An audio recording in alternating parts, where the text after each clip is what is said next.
तो हेलो बच्चों, स्वागत है आपका आपके अपने YouTube channel maths by Abhishek sir में। तो बच्चों, आज के इस वीडियो में हम आपको बताने वाले हैं कक्षा 10 के गणित को और अध्याय 4 स्टार्ट किए थे, जिसका नाम था द्विघात समीकरण। तो आज के इस वीडियो में हम आपको बताएंगे प्रश्नावली 4.3 का प्रश्न संख्या 7 को, जो कि आपके बोर्ड एग्जाम के लिए काफी ज्यादा इंपॉर्टेंट है और ये सवाल फाइनल एग्जाम में पूछा जा चुका है बच्चों। ठीक है, तो देखिए प्रश्न 7 क्या कह रहा है कि दो संख्याओं के वर्गों का अंतर। ठीक है, दो संख्याओं के वर्गों का अंतर कितना है? 180 है। दो संख्याओं के वर्गों का अंतर कितना है रे? 180 है।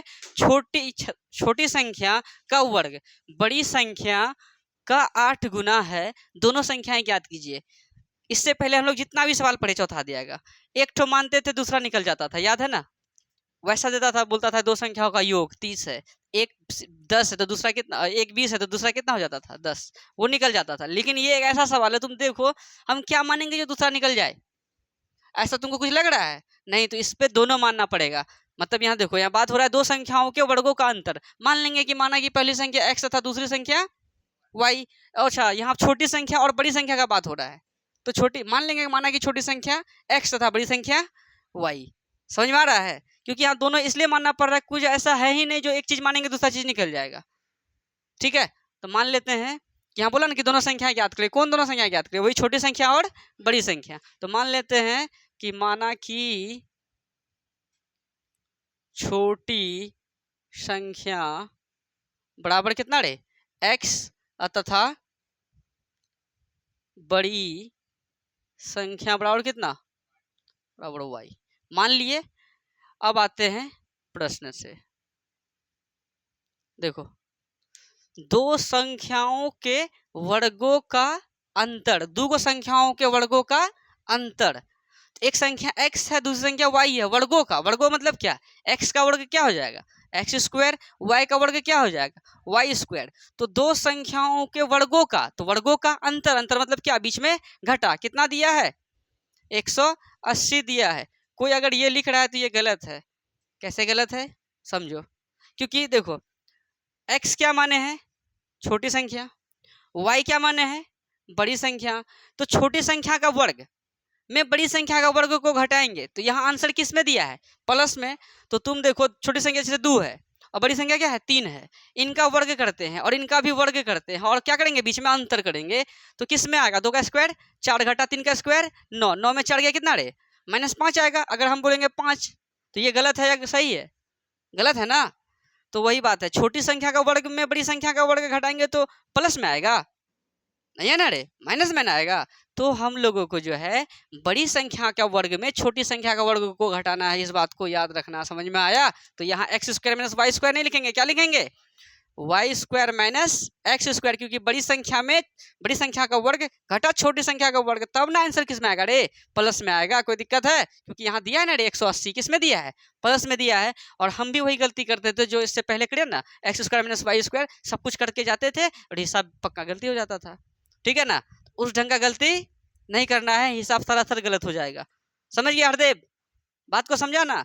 X square minus Y square करेगा या Y square minus X square करेगा? क्योंकि बड़ी संख्या में छोटी संख्या को घटाएंगे। अब तुम जो मानो, यहाँ एक्स मानो या वाई मानो, मतलब हमें बड़ी संख्या में छोटी संख्या को घटाना था। कोई दिक्कत है? इसको मान लो समीकरण ए के क्यू माने हैं, समझ में आएगा? कोई दिक्कत है? अब आते हैं पुनः प्रश्न से। नहीं समझा? ये लाइन समझ में आया? तुम लोग को समझ में आया? क्या बोला है कि दो संख्याओं के वर्गों का अंतर 180 है। एक संख्या x है, दूसरी संख्या y है। तो बड़ी संख्या y का स्क्वायर, y का वर्ग, छोटी संख्या x का वर्ग का अंतर बीच में घटा, 180 लिख दिए। समीकरण 1 हो गया। क्यों नहीं हम एक्स स्क्वायर में वाई स्क्वायर को घटाए, वो रीजन बता दिए। क्योंकि छोटकी में बड़की को घटाएंगे तो आंसर माइनस में आएगा, लेकिन दिया है प्लस में, इसलिए बड़की में छोटकी को घटाएंगे। कोई दिक्कत? ये लाइन क्लियर हो गया। अब पुनः प्रश्न से आते हैं। छोटी संख्या का वर्ग, छोटी संख्या क्या माने हैं? x मान है। इनका वर्ग, चलो इनका वर्ग क्या हो जाएगा? X square. तो छोटी संख्या का वर्ग बड़ी संख्या का 8 गुना है। बड़ी संख्या क्या है रे? y है। इसका कै गुना है? 8 गुना है। तो 8 गुना क्या लिख देंगे रे? y। यानी कितना रे? 8 गुना y करेंगे तो क्या हो जाएगा? 8y। इसको मानो समीकरण 2। समझ में आया? तो दोनों संख्याएं ज्ञात करें, मतलब छोटी संख्या और बड़ी संख्या ज्ञात करें, वो ज्ञात हो जाएगा। समझ में आ रहा है कि नहीं? कोई दिक्कत हो रहा है? तो इनको जो है ना ये समीकरण 1 को कहाँ रख दो, समीकरण 2 का मान कहाँ रख दो, समीकरण 1 में। तो लिख देते हैं समीकरण 1 में जो है ना किसका मान रखने पर, या तो लिख दो एक्स स्क्वायर का मान रखने पर, या तो लिख दो समीकरण 2 का मान लिखने पर, या एक्स स्क्वायर लिख देते हैं। समीकरण 1 में एक्स स्क्वायर का क्या करने पर, मान रखने पर। तो समीकरण 1 क्या है, Y square minus X square बराबर कितना 180 डिग्री। वाई स्क्वायर का वाई स्क्वायर लिख दिए, घटा का घटा लिख दिए, एक्स स्क्वायर की जगह पे क्या लिखेंगे, इसका मान कितना है 8y। अब प्लस का 180 किधर खींचेंगे, माइनस का 180 बराबर कितना हो गया 0। अब तुम बताओ फर्स्ट लास्ट को गुना करेंगे, एक माइनस का 180 वाई स्क्वायर आएगा, बीच में क्या है माइनस 8y। वैसा दो संख्या खोजेंगे जिसको गुना करें तो माइनस का 180 वाई स्क्वायर आ जाए, और जोड़े घटाए तो माइनस 8y आ जाए। तो इससे आएगा किसका मान, y है तो y का मान आएगा, y का मान आएगा तो पता चल जाएगा बड़ी संख्या क्या है। अब बात रहा x का मान कैसे निकालेंगे, छोटी संख्या कैसे ज्ञात होगा, बताओ। अगर यहाँ y का मान धर देंगे 8 गुना जितना y का मान आएगा, और स्क्वायर को उधर भेज कर रूट चढ़ा देंगे, तो यहाँ से x का मान नहीं पता चल जाएगा, यानी छोटी संख्या भी प्राप्त हो जाएगा। क्या रे, तो इनको सॉल्व करते हैं।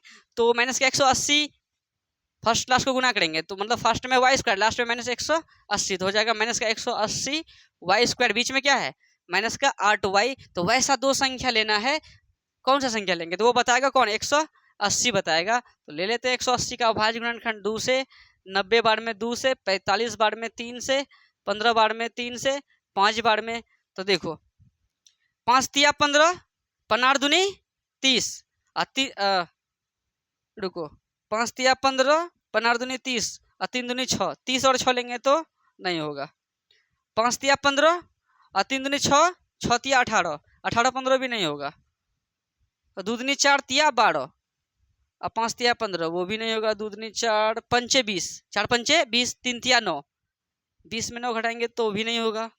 कितना कितना लेंगे रे, सोचो जल्दी, 10 और 8, अरे 10 8 लेंगे तो 80 ना होगा रे, 10 गुना 8 करेंगे तो 80 होगा, हमें 180 लाना है। चलो खोजते हैं हम लोग, ऐसे ही जो है हम लोग को खोजना है, एक बार में दो बार में नहीं मिलेगा, तीसरे बार में जरूर मिलेगा। तो कितना हो जाएगा, ये अभाज्य गुणनखंड सही किए है ना, 2 से 90 बार में, 2 से 45 बार में, 3 से 15 बार में, 3 से 5 बार में, ठीक है। 3 तिया 9, 9 दूनी 18, 5 तिया 15, 18 ये भी नहीं होगा। तो क्या ले, 3 से 3 दूनी 6, 6 पंचे 30 हो जाता है, 3 दूनी 6, ऐसा नहीं होगा।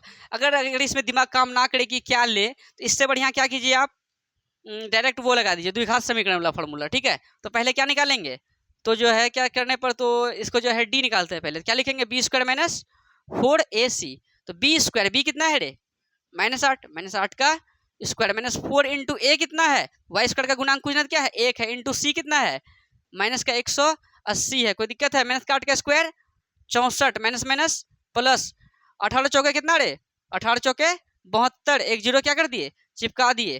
तो मतलब 720 प्लस 64 कितना होता है 720 और 64, 4 6 2 8, 784, 784 आ गया किसका मान रे, डी का मान। तो अब बताओ हमें निकालना क्या है, ये x है या y है, y है। तो हम लोग क्या लिखेंगे, x बराबर या y बराबर, तो y बराबर क्या लिखते हैं -b plus minus under root D बट्टे 2a, बोलो ना रे।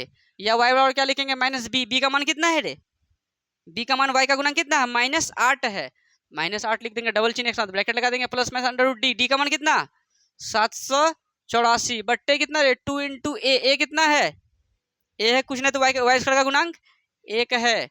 या y बराबर लिख देंगे माइनस माइनस प्लस का 8 प्लस माइनस अंडर रूट, अच्छा 784 का करके देखते हैं, 784 किसका होता है 3 3 और 3 3 9 हो जाता है, 2 2 2 दूधनी 4 लिख देंगे, 2 2 4 लिख देंगे, कितना हो गया 7 में 4 गया 3, और 8 4 को उतार दो, फिर 2 2 से करो तो दूधनी 2 2 से 4, 4 दूनी 8, नहीं 2 2 से नहीं होगा, तो हाँ 6 6 से करो तो 6 6 6 नहीं 4 किसका आता है, हाँ 8 से, 8 ही 8 ही 64 के 4 हासिल 6, 8 चौक 32, 32 6 38, यानी समझ में आया किसका है ये 28 का है। 784 का जो वर्गमूल कितना आता है 28, अब बट्टे कितना दुगना 1 2, या y बराबर क्या लिखेंगे 8 प्लस कितना 8 प्लस 28 बट्टे 2, या y बराबर लिख देंगे 28 और 8 कितना रे 36/2 कितना हो जाएगा कट के 18 बार में ना, इसलिए y का मान कितना आ गया 18। और भी है ना, और में क्या लिखेंगे y बराबर 8 प्लस का आप जो लिए थे 28 आप किसका ले लेंगे माइनस का 28 बट्टे कितना 2, या y बराबर कितना लिखेंगे माइनस का 20/2 कितना बार में 10 बार में, इसलिए y बराबर कितना हो गया -10, जो कि संभव नहीं है। संभव क्या है नहीं है। समझ में आ रहा है ना, कोई दिक्कत है? माइनस वाला हम लोग को लेना नहीं है, हम क्या लेंगे तो प्लस वाला लेंगे। जैसे ये 18 हो जाए ना, क्या आया ये y का मान आया, y का मान मतलब कौन सी बड़ी संख्या ज्ञात हो गया कितना बोलो 18। आइए y का मान अगर हम किस में रख दे दो समीकरण 2 में तो लिखते हैं समीकरण 2 में क्या रखने पर y का मान रखने पर, ठीक है तो रख देते हैं एक्स स्क्वायर बराबर क्या लिखेंगे 8 इंटू वाई के जगह क्या लिखेंगे रे 18। बताओ 18 18 अट्ठे कितना होता है 144।